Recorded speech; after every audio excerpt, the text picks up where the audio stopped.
Capítulo 6. La prueba refutatoria. ¿Es el Jesús histórico el mismo que el Jesús de la fe? Sucede todo el tiempo en los episodios de Perry Mason o en las novelas de bolsillo, pero es muy raro en los dramas legales de la vida real.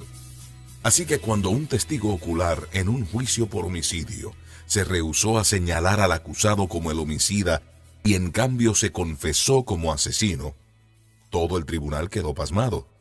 Y yo tuve una noticia sorprendente para el Chicago Tribune.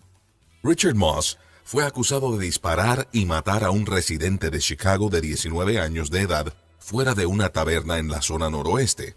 Un amigo de Moss de toda la vida, Ed Passeri, fue llamado al estrado como testigo para describir el altercado que llevó al asesinato. Passeri describió la escena que ocurrió fuera del bar Rusty Nail y luego la defensa le preguntó qué le había sucedido a la víctima. Sin pestañear, Passeri respondió que luego de que la víctima lo clavó con una tijera, yo le disparé. El redactor del tribunal abrió la boca con asombro. Los fiscales alzaron las manos. El juez inmediatamente detuvo el proceso para advertirle a Passeri de su derecho constitucional en contra de la autoincriminación. Y luego el acusado se subió al estrado para decir sí.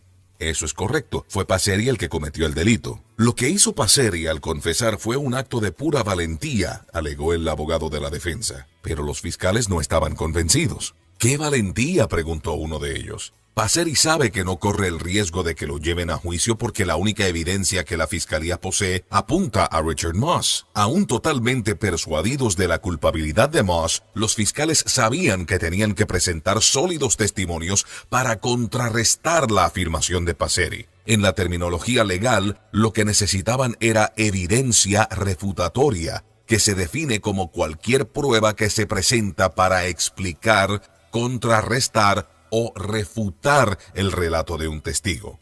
Al día siguiente, los fiscales interrogaron a 3 testigos más, quienes dijeron que no había duda de que Moss había sido el que cometió el asesinato. Como era de esperar, basados en esta y otra evidencia, el jurado encontró a Moss culpable. Los fiscales hicieron lo correcto.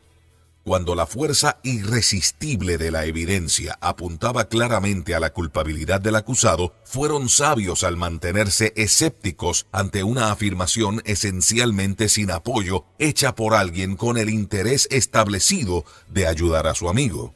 Pero, ¿cómo encaja este concepto legal de la prueba refutatoria en mi investigación sobre Jesús? Ahora que había escuchado la evidencia poderosamente convincente y bien razonada de los eruditos que interrogué para este libro, necesitaba enfocar la atención en las opiniones decididamente contrarias de un pequeño grupo de académicos que han sido el centro de un torbellino de cobertura noticiosa. Estoy seguro de que habrá visto los artículos.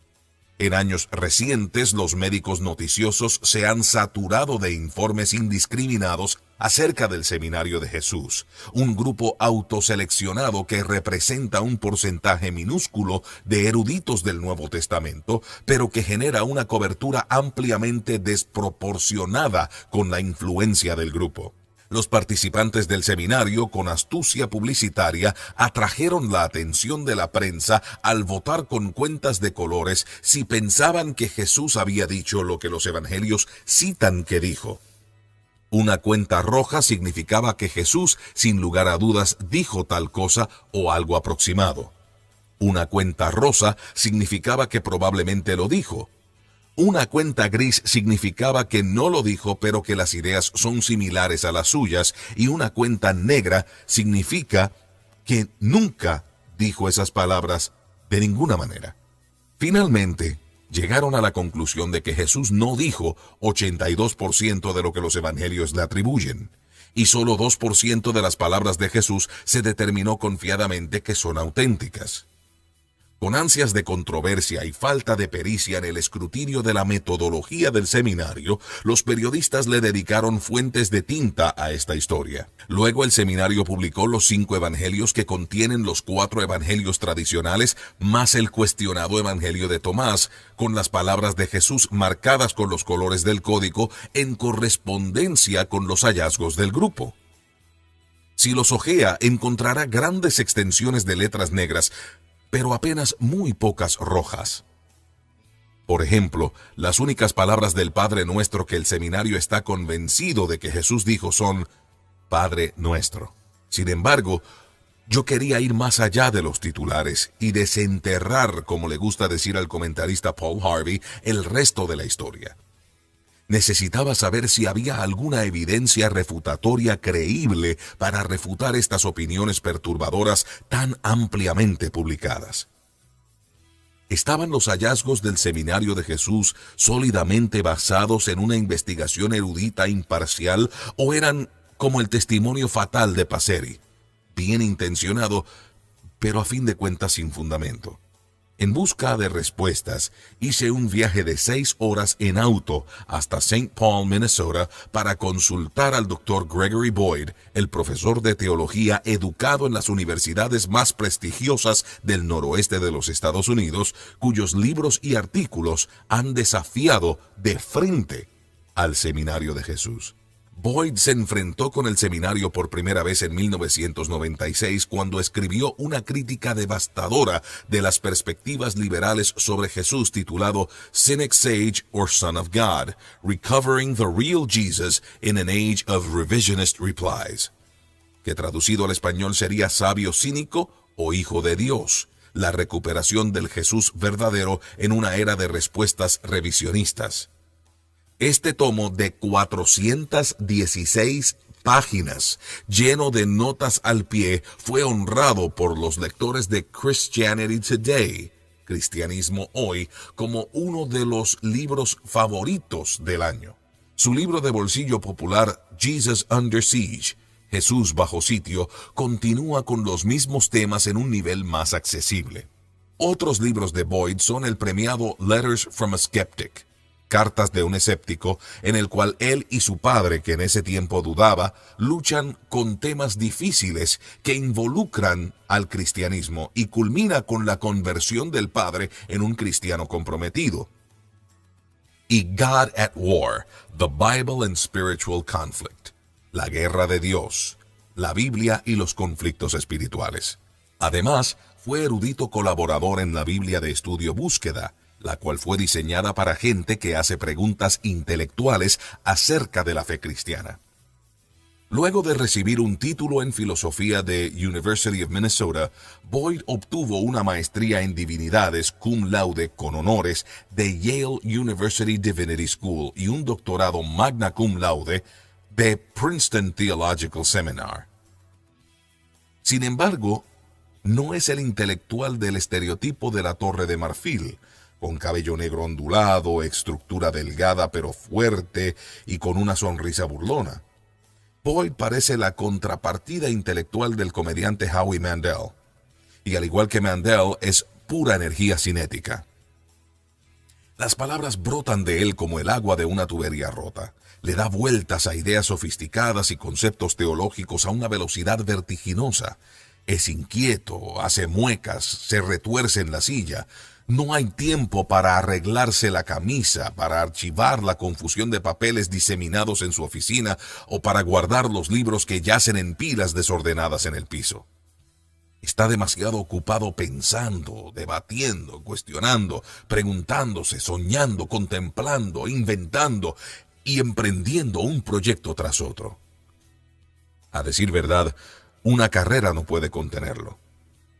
Además de su puesto de profesor de teología en Bethel College, es pastor de la iglesia Woodland Hills Church, donde su prédica apasionada ayudó a que la asistencia creciera de 42 en 1992 a 2.500 hoy día. Este ambiente de mundo real ayuda a anclarlo a la realidad de la vida cotidiana. Para divertirse, entabla debates con ateos. Debatió con el fallecido Gordon Stein sobre el tema ¿Dios existe? Él y el pastor convertido en escéptico Dan Barker altercaron con respecto a ¿resucitó Jesús de los muertos?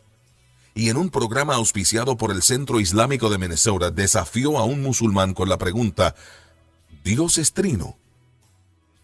La mente ágil de Boyd, su agudeza, su empatía con la gente y su profunda reserva de conocimiento bíblico y filosófico lo hacen un rival formidable. Es más, mezcla la cultura popular con el estudio serio tan bien como ningún otro que conozco. Sabe de fútbol como de referencias. Puede comenzar una oración con una observación espontánea sobre una nueva película y terminarla con una referencia estratosférica a un misterio filosófico profundo. Se siente tan cómodo leyendo Dilbert, que es una historieta, o mirando a Seinfeld, que es una comedia televisiva, como escribiendo su libro imponente Trinity and Process, A Critical Evaluation and Reconstruction of Hawthorne's Dipolar Theism Towards a Trinitarian Metaphysics, que traducido al español sería Trinidad y Proceso, una evaluación crítica y reconstrucción del teísmo dipolar de Hawthorne hacia una metafísica trinitaria. Su estilo casual y coloquial, y que otro erudito bíblico utiliza impunemente términos como bobo o chiflado, de inmediato me hizo sentir como en casa mientras entrábamos apretadamente en su oficina en el segundo piso. Pronto quedó claro que Boyd estaba entusiasmado y listo para comenzar. Decidí comenzar desde la perspectiva del consumidor de noticias promedio. La gente toma una revista o un diario, lee las conclusiones del Seminario de Jesús y da por sentado que eso representa la corriente principal de la erudición del Nuevo Testamento, le dije. ¿Pero es ese el caso en realidad? No, respondió pareciendo como si hubiera acabado de morder algo agrio. No, ese no es el caso. Pero usted tiene la razón. La gente se lleva esa impresión. Se acomodó en su silla lo suficiente para contar la historia. Cuando Time salió con su primer artículo principal sobre el Seminario de Jesús, explicó, resultó que me encontraba en el proceso de hablar sobre el cristianismo con un hombre con quien estaba entablando una amistad. Era muy escéptico por naturaleza y estaba bastante embriagado con las ideas de la nueva era. Teníamos un amigo en común que estaba hospitalizado y cuando fui a visitarlo, este otro tipo ya estaba allí leyendo Time.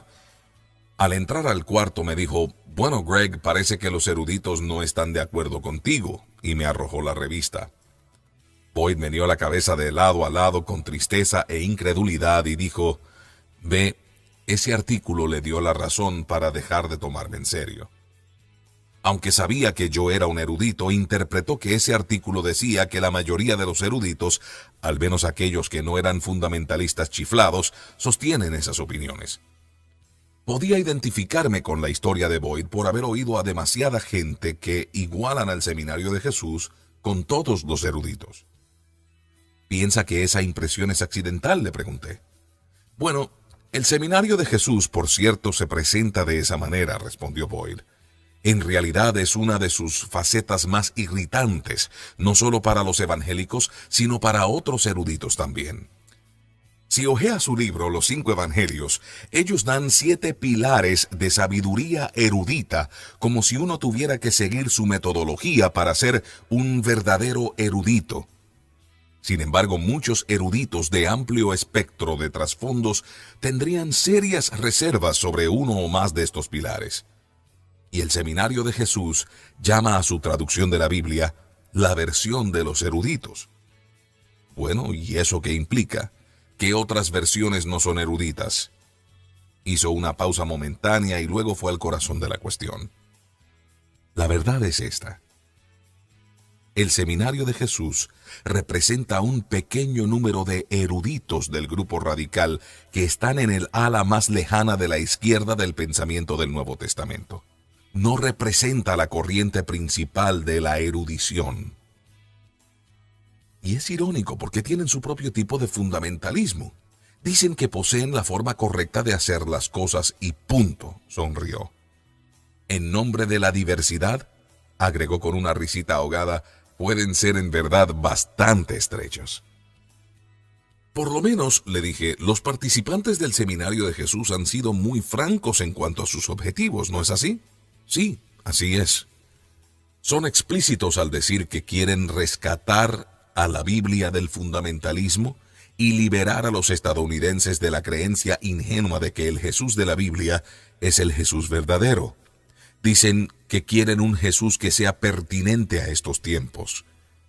Uno de ellos dijo que el Jesús tradicional no trataba las necesidades de la crisis ecológica, la crisis nuclear, la crisis feminista, por lo que necesitamos un nuevo retrato de Jesús.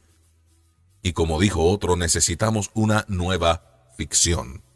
Uno de los árdides es que están yendo directo a las masas en vez de ir a otros eruditos. Quieren sacar sus hallazgos de la Torre de Marfil y llevarlos al mercado para influir en la opinión popular. Y lo que tienen en mente es una forma totalmente nueva de cristianismo. La idea de un nuevo Jesús, una nueva fe, un nuevo cristianismo, era intrigante. Cuénteme acerca de este Jesús que la gente del Seminario de Jesús ha descubierto, le pedí. ¿Cómo es? Básicamente descubrieron lo que salieron a buscar. Algunos piensan que era un revolucionario político, otros que era un fanático religioso, otros un obrador de milagros, otros un feminista, otros un igualitario, otros un subversivo. Hay mucha diversidad, observó. Y luego se centró en la cuestión clave. Sin embargo, hay una imagen con la que todos están de acuerdo. En primer lugar, Jesús debe ser un Jesús naturalista. Es decir, no importa lo que se diga de él, Jesús fue un hombre como tú y como yo. Quizás fue un hombre extraordinario. Quizás se acercó a nuestro potencial inherente de una forma que jamás nadie logró, pero no era sobrenatural. Así que dicen que Jesús y sus primeros seguidores no lo veían como Dios o como el Mesías y no vieron en su muerte un significado especial. Su crucifixión fue desafortunada y prematura, y las historias sobre su resurrección surgieron después como forma de tratar de lidiar con la triste realidad. Me puse de pie y caminé hasta su biblioteca mientras formulaba la siguiente pregunta. Está bien, pero usted personalmente tiene fe de que Jesús resucitó, y quizás su fe tiñe demasiado su punto de vista, le dije. El Seminario de Jesús se define a sí mismo como participantes de una búsqueda imparcial de la verdad, en comparación con personas con compromisos religiosos, personas como usted que tienen un programa teológico. Boyd giró en su silla para mirarme de frente. Pero eso no es lo que sucede, insistió. Los participantes del Seminario de Jesús son tan parciales como los evangélicos, y yo diría que más. Ellos traen un conjunto completo de suposiciones en su saber, lo cual, por supuesto, todos hacemos hasta cierto punto. Su suposición mayor, que a propósito no es producto de una investigación erudita imparcial, es que los evangelios ni siquiera son confiables en aspectos generales. Llegan a esa conclusión de antemano porque los evangelios incluyen elementos que históricamente parecen improbables, como los milagros, caminar sobre el agua, resucitar muertos. Estas cosas, dicen ellos, simplemente no suceden. Eso es naturalismo, que dice que para todo efecto en el mundo natural o físico existe una causa natural. Sí, pero ¿acaso no es esa la forma en la que típicamente la gente vive su vida?, le repliqué. ¿Usted quiere decir que debemos buscar explicaciones sobrenaturales para todo lo que ocurre? Todos estarían de acuerdo que usted no apela a una causa sobrenatural si no es necesario, dijo Boyd. Pero estos eruditos van más allá y dicen que nunca hay que hacerlo. Operan bajo la suposición de que en la historia todo sucedió según sus propias experiencias, y dado que nunca han visto lo sobrenatural, suponen que los milagros nunca ocurrieron en la historia. Ellos hacen lo siguiente. Descartan la posibilidad de lo sobrenatural de antemano y luego dicen, ahora traigan la evidencia acerca de Jesús. No es sorpresa que obtengan esos resultados. Quería dar vuelta el tablero un poco. Muy bien. Entonces, ¿cómo procedería usted?, le pregunté. Admitiría que uno no debe apelar a lo sobrenatural hasta que sea necesario. Sí, primero hay que buscar una explicación natural. Lo hago en mi propia vida. ¿Se cae un árbol? Muy bien. Quizás tenía termitas. Ahora bien, ¿podría haberlo empujado un ángel? Bueno, no llegaría a esa conclusión hasta que no haya suficiente evidencia a su favor. Entonces lo admito. Sin embargo, lo que no puedo admitir es la tremenda presunción de que sabemos lo suficiente acerca del universo como para decir que Dios, si es que hay un Dios, nunca puede irrumpir en nuestro mundo de forma sobrenatural. Es una suposición muy presuntuosa. Y eso no es una presunción con base histórica. En ese caso, está el campo de la metafísica. Creo que debe haber un cierto grado de humildad en la investigación histórica como para decir, ¿sabe? Es posible que Jesucristo haya resucitado de los muertos. Es posible que sus discípulos hayan visto en verdad lo que los evangelios dicen que vieron. Y si no hay otra forma de dar cuenta de la evidencia en forma adecuada, investiguemos esa posibilidad. Creo que esa es la única forma de darle a la evidencia una audiencia justa. Para llegar a la conclusión de que Jesús nunca dijo la mayoría de las palabras que se le atribuyen en los evangelios, los miembros del seminario de Jesús utilizaron su propio cuerpo de suposiciones y criterios. Sin embargo, ¿son estos parámetros razonables y apropiados? ¿O estaban cargados desde el principio como los dados que están arreglados para que den el resultado deseado desde un principio? Hay numerosos problemas con sus suposiciones y criterios, anunció Boyd al comenzar el análisis del enfoque del grupo. Por ejemplo, suponen que la iglesia postrera puso estos dichos en boca de Jesús, a menos que tengan buena evidencia para pensar lo contrario. Esa suposición está enraizada en sus sospechas acerca de los evangelios y se deriva de su suposición de que lo sobrenatural no puede ocurrir. Generalmente, los historiadores operan con el peso de la prueba sobre el historiador para probar la falsedad o la desconfianza, dado que las personas por lo común no son mentirosos compulsivos. Sin esa suposición, sabríamos muy poco de la historia antigua.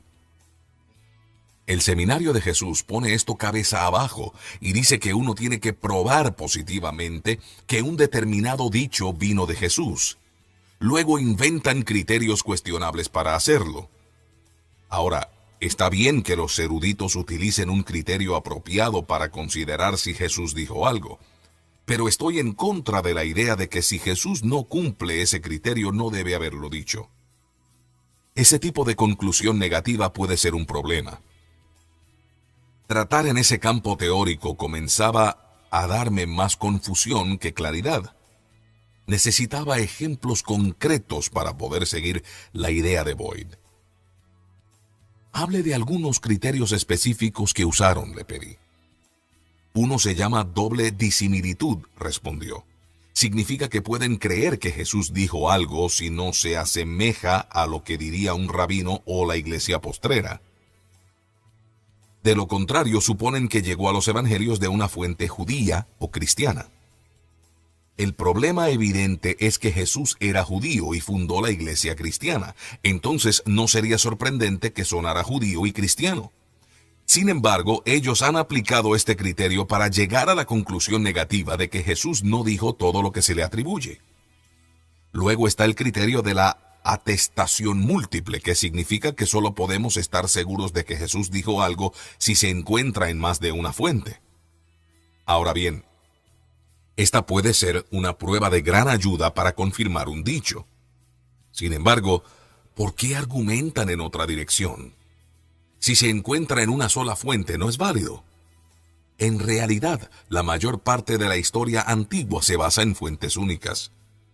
Por lo general, si una fuente se considera confiable, y sostengo que hay abundantes razones para creer que los evangelios son confiables, se la debería considerar creíble, aun si no se puede confirmar mediante otras fuentes. Aun cuando los dichos de Jesús se encuentran en 2 o 3 evangelios, ellos no consideran que se pasa la prueba del criterio de la atestación múltiple.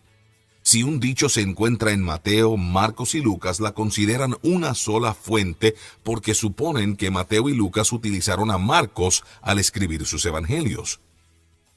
No reconocen que un creciente número de eruditos expresa serias reservas acerca de la teoría de que Mateo y Lucas tomaron de Marcos. En esta línea de razonamiento, usted puede ver por qué es tan difícil probar la atestación múltiple. Boyd comenzó a proseguir, pero le dije que ya había captado su punto. Los criterios cargados, al igual que los dados cargados, inevitablemente producen los resultados deseados desde un principio. Un enfoque adoptado por los eruditos naturalistas ha sido el de buscar paralelos entre Jesús y otras figuras de la historia antigua como una manera de demostrar que sus alegaciones y sus hechos no eran completamente únicos. Su objetivo es que se deseche la perspectiva de que Jesús era único. ¿Cómo responde a esto?, le pregunté a Boyd. Por ejemplo, hubo rabinos en tiempos antiguos que hicieron exorcismos u oraron por lluvia y llovió. Por lo tanto, algunos eruditos han dicho que Jesús era simplemente otro ejemplo de un obrador de maravillas judío. ¿Se mantienen estos paralelos?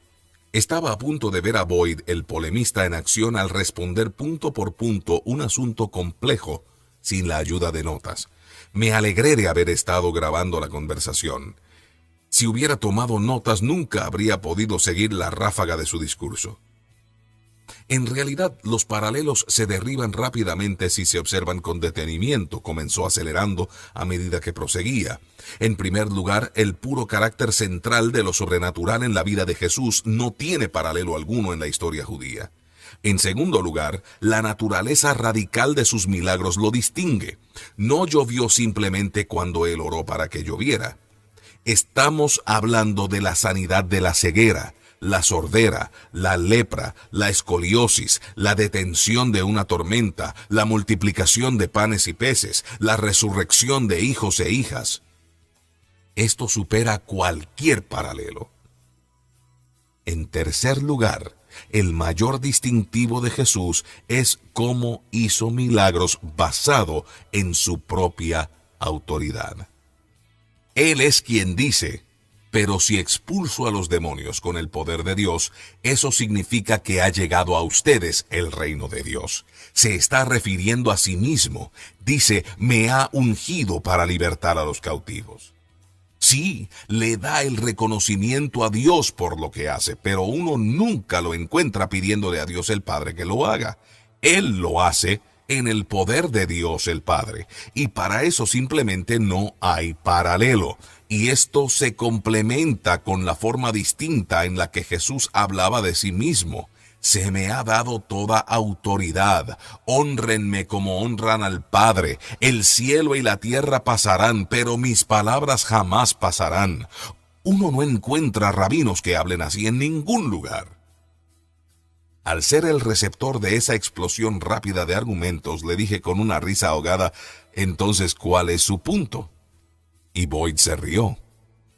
Cualquier paralelo con rabinos obradores de maravillas, respondió, va a ser demasiado forzado.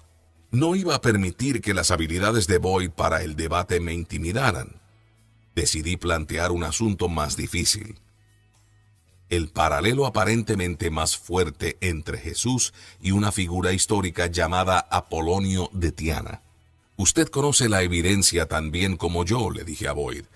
Aquí tenemos a alguien del siglo I que se dice que sanó gente y exorcizó demonios, que quizás haya resucitado a una niña y que se apareció a algunos de sus seguidores después de su muerte. La gente señala esto y dice: ¡ajá! Si usted admite que la historia de Apolonio es legendaria, ¿por qué no decir lo mismo acerca de la historia de Jesús? Boyd asentía para indicar que me estaba siguiendo.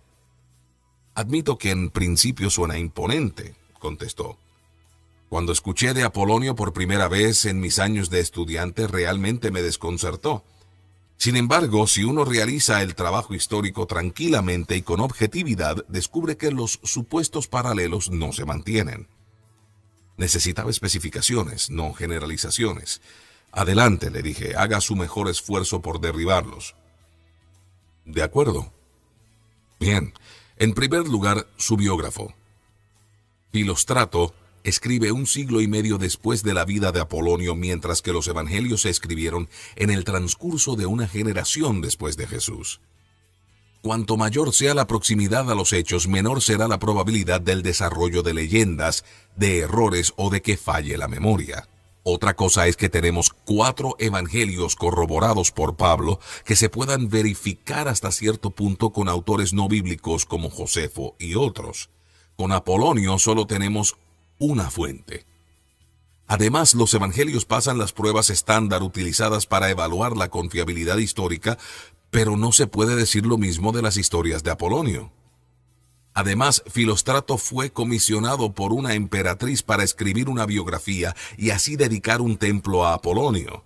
Ella era una seguidora de Apolonio, por lo tanto, Filóstrato habría tenido motivos pecuniarios para adornar la historia y darle a la emperatriz lo que quería. Por otro lado, los escritores de los evangelios no tenían nada que ganar y mucho que perder al escribir la historia de Jesús, y no tenían motivos ulteriores tales como una ganancia pecuniaria. Asimismo, la forma en la que escribe Filóstrato es muy distinta de la que presentan los evangelios. Los evangelios tienen la perspectiva de un testigo ocular con seguridad, como si hubieran tenido una cámara. Pero Filóstrato incluye una gran cantidad de frases tentativas tales como «se dice que», o «algunos dicen que esta jovencita había muerto, otros dicen que solo estaba enferma». Para mérito propio se detiene y trata las historias como historias. Y aquí viene la grande. Filóstrato escribe a principios del siglo III en Capadocia, donde el cristianismo había estado presente por mucho tiempo.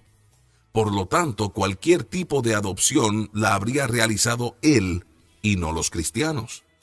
Uno se puede imaginar a los seguidores de Apolonio viendo a los cristianos como competencia y diciendo, «Ah, sí, pues bien, Apolonio hizo las mismas obras que Jesús». Una especie de «mi papá le puede ganar a tu papá». Un último punto. Estoy dispuesto a admitir que Apolonio puede haber hecho obras sorprendentes o por lo menos puede haber engañado a la gente para que creyeran que él las hizo. Sin embargo, eso de ninguna manera compromete la evidencia acerca de Jesús. Aunque uno admita la evidencia a favor de Apolonio, todavía le queda lidiar con la evidencia a favor de Cristo. De acuerdo, pensé. Veamos una vez más. A muchos estudiantes universitarios se les enseña que muchos de los temas que se ven en la vida de Jesús son meramente ecos de religiones de misterio, antiguas, en las que hay relatos de dioses que mueren y resucitan y rituales de bautismo y comunión. ¿Y qué de esos paralelos?, le pregunté. Ese era un argumento muy popular a principios de siglo, pero en general murió porque estaba muy desacreditado. Por un lado, dado el marco de tiempo que involucra, si uno va a argumentar la adopción de ideas, debe ser del cristianismo a las religiones de misterio y no viceversa. Asimismo, las religiones de misterio eran religiones de haz lo tuyo propio, que adoptan ideas libremente de varias fuentes. Sin embargo, los judíos guardaban cuidadosamente sus creencias de las influencias externas. Se veían como un pueblo apartado y resistían con firmeza las ideas y rituales paganos. Para mí, los paralelos potenciales más interesantes eran los relatos mitológicos de dioses que morían y resucitaban. ¿Acaso esas historias no son similares a las creencias cristianas?, pregunté.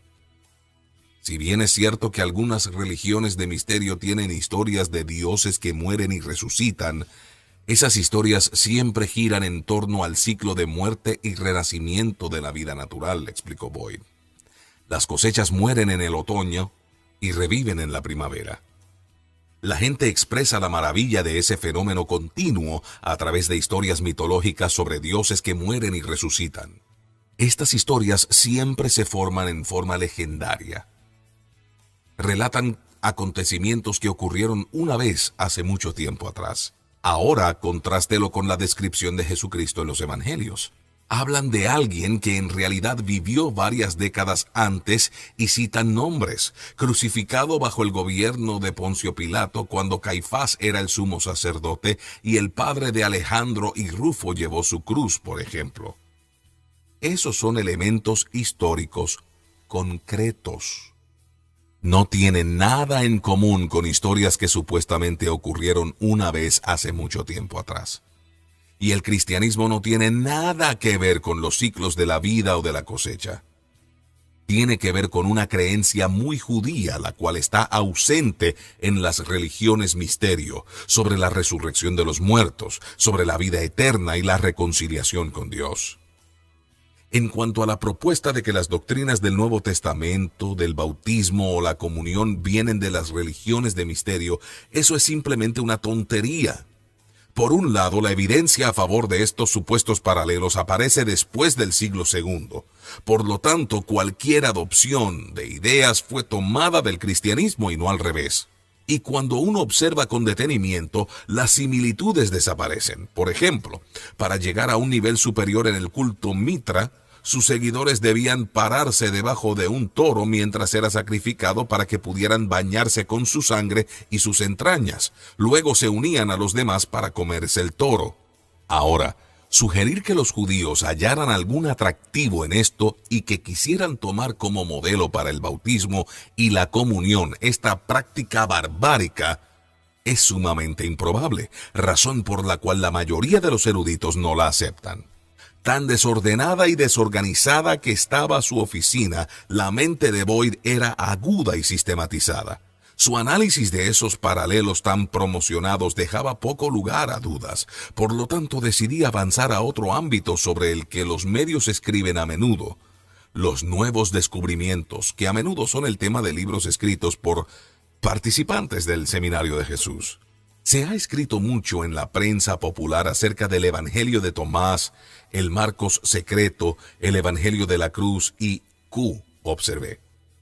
¿Ha habido en realidad algún nuevo descubrimiento que cambie la forma en la que pensamos acerca de Jesús? Y Boyd suspiró exasperado. No hay nuevos descubrimientos que nos digan algo nuevo acerca de Jesús. El Evangelio de Tomás se descubrió hace mucho tiempo, pero recién ahora se utiliza para crear un Jesús alternativo. Algunas historias acerca del Evangelio de Tomás pueden ser nuevas, pero el Evangelio en sí mismo no. En cuanto a Q, no es un descubrimiento, sino una teoría que se ha manejado desde hace 1 siglo y medio, la cual intenta dar razón del material que Lucas y Mateo tienen en común. Lo nuevo es la forma altamente cuestionable en la que los eruditos de izquierda están utilizando sus presuposiciones para dividir esa Q hipotética en varias capas de desarrollo legendario para respaldar sus teorías preconcebidas. Yo sabía que John Dominic Crossan, quizás el erudito más influyente del Seminario de Jesús, ha hecho fuertes declaraciones sobre un evangelio llamado Marcos secreto. En realidad afirma que Marcos secreto puede haber sido en realidad una versión sin censura del Evangelio de Marcos y que contenía temas confidenciales para miembros avanzados en la fe. Algunos lo utilizaron para alegar que Jesús fue en realidad un mago o que una gran cantidad de cristianos primitivos practicaba la homosexualidad. Este escenario de conspiración ha captado la imaginación de los medios. ¿Y qué prueba hay de ello?, le pregunté a Boyd. Ninguna, replicó de inmediato. Aunque aparentemente él no veía la necesidad de abundar, le pedí que me explicara lo que quería decir. Verá, no tenemos el Marcos secreto, declaró.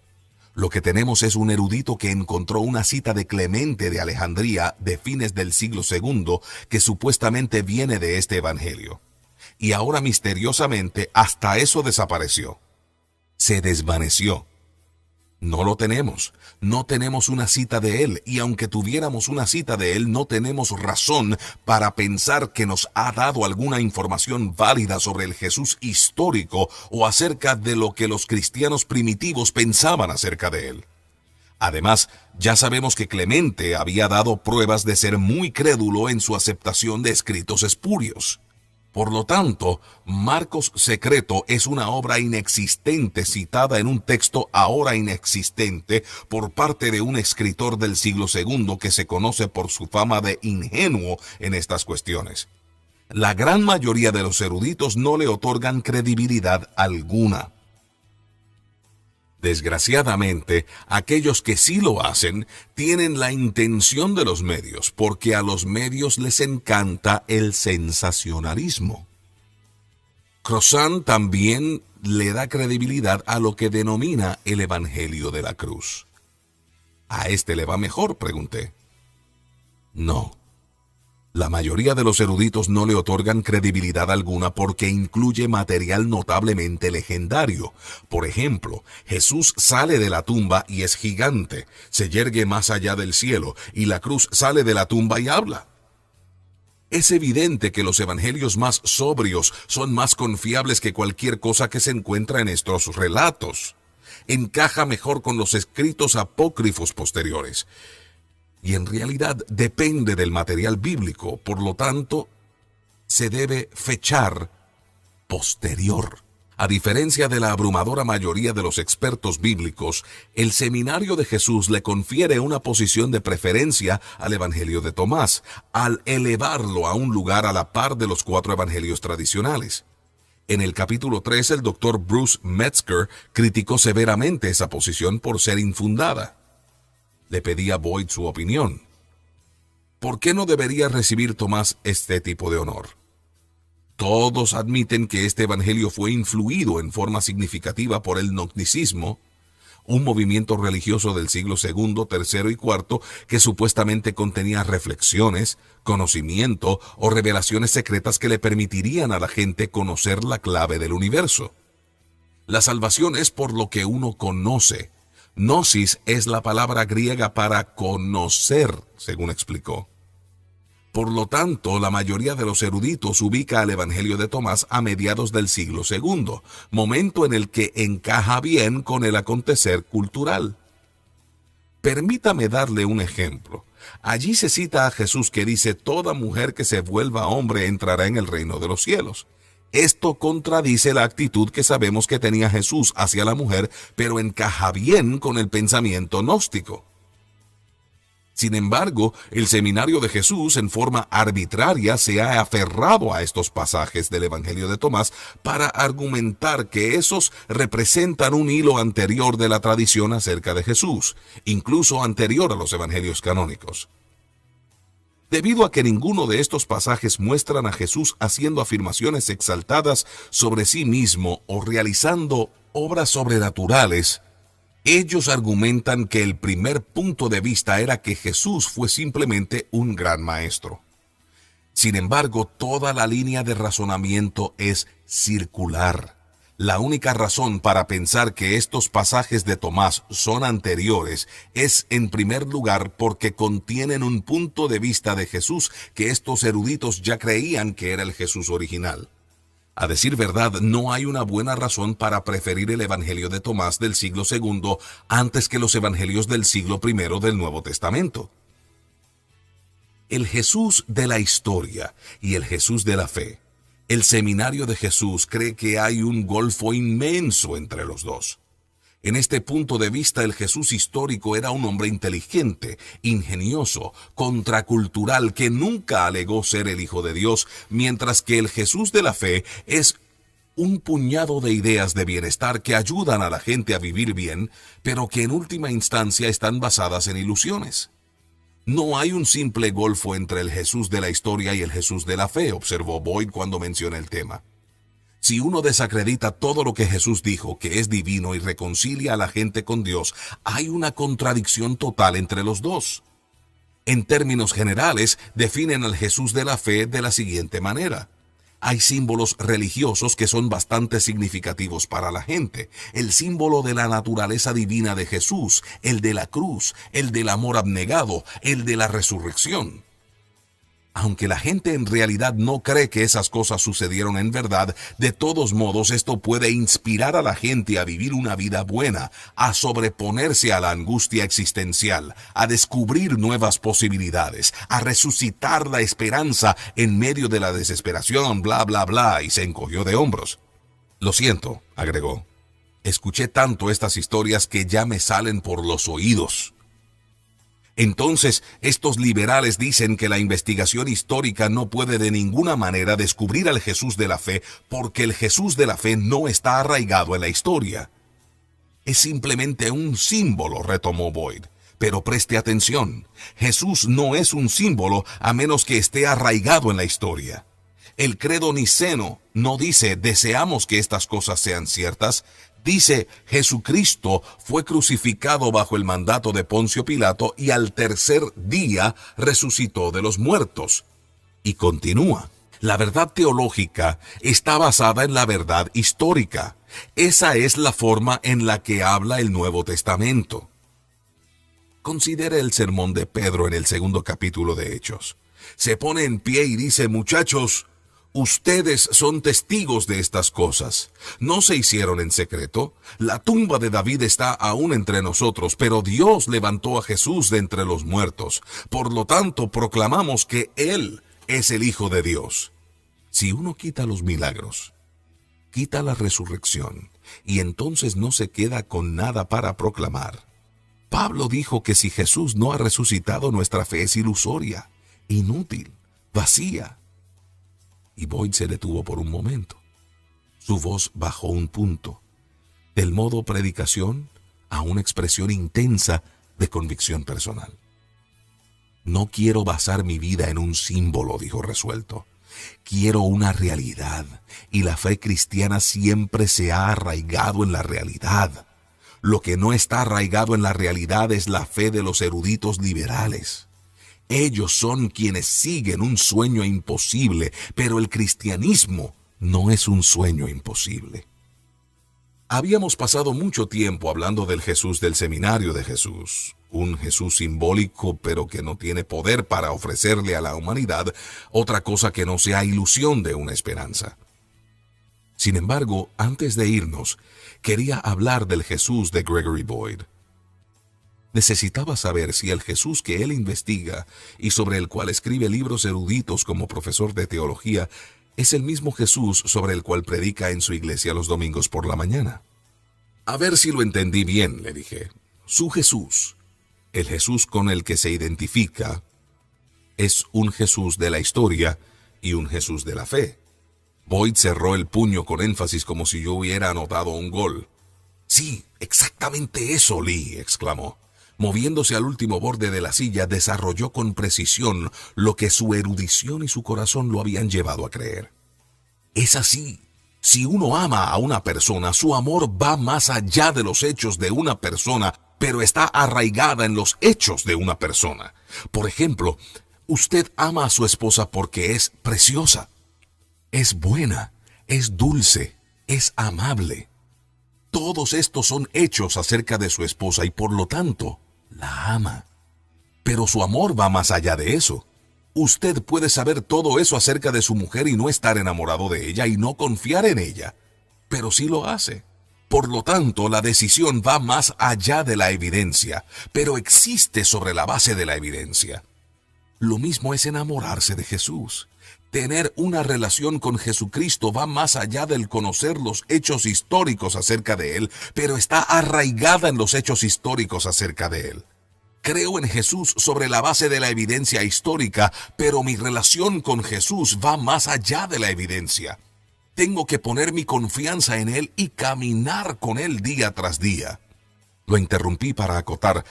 Sí, pero ¿reconoce usted que el cristianismo hace ciertas afirmaciones acerca de Jesús que simplemente son difíciles de creer?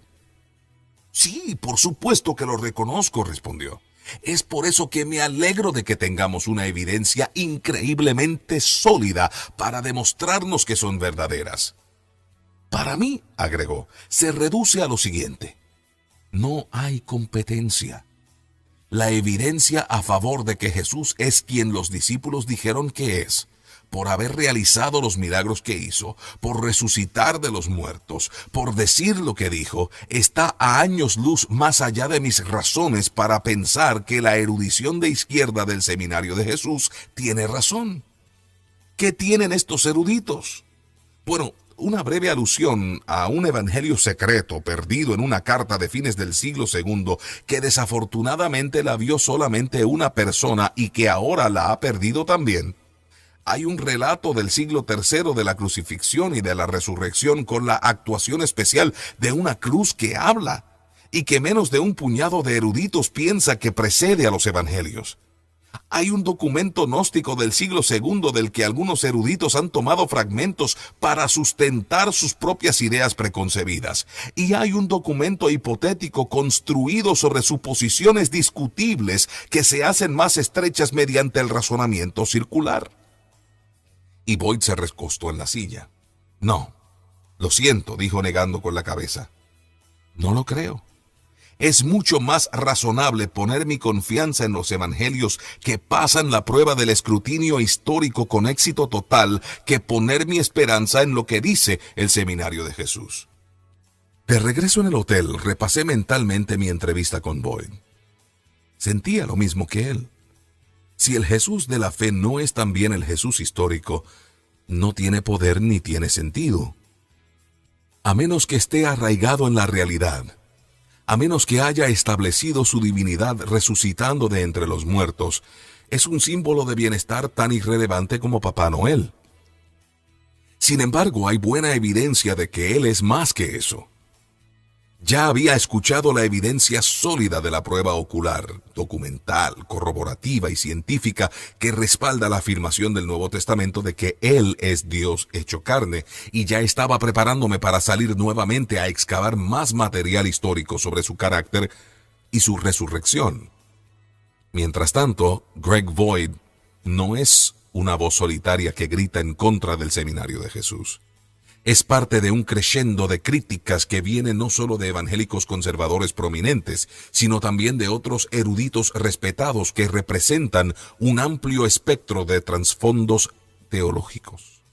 Un ejemplo de ello estaba tan cerca como la mesa de noche del hotel, de donde había tomado un libro llamado The Real Jesus, el verdadero Jesús, que había comprado hace poco, y su autor es el Dr. Luke Timothy Johnson, el reconocido profesor del Nuevo Testamento y los orígenes del cristianismo en Candler School of Theology de Emory University. Johnson es un católico romano que fue monje benedictino antes de convertirse en un erudito bíblico y escribir numerosos libros de gran influencia. Johnson fustiga en forma sistemática al Seminario de Jesús diciendo que de ninguna manera representa la crema innata de la erudición del Nuevo Testamento. Sigue un proceso parcial contra la autenticidad de las tradiciones de los evangelios y que sus resultados ya fueron determinados de antemano, y concluye, y cito, eso no es erudición responsable, ni siquiera crítica, es una charada autoindulgente. Prosigue a citar a otros eruditos distinguidos con opiniones similares, entre ellos el Dr. Howard Clark Key, quien denominó al seminario una desgracia académica, y a Richard Hayes, de Duke University, cuya reseña de los 5 evangelios afirmó que el caso presentado en este libro no prosperaría en ningún tribunal. Cerré el libro y apagué la luz. Mañana retomaría mi búsqueda de evidencia que sí prosperaría.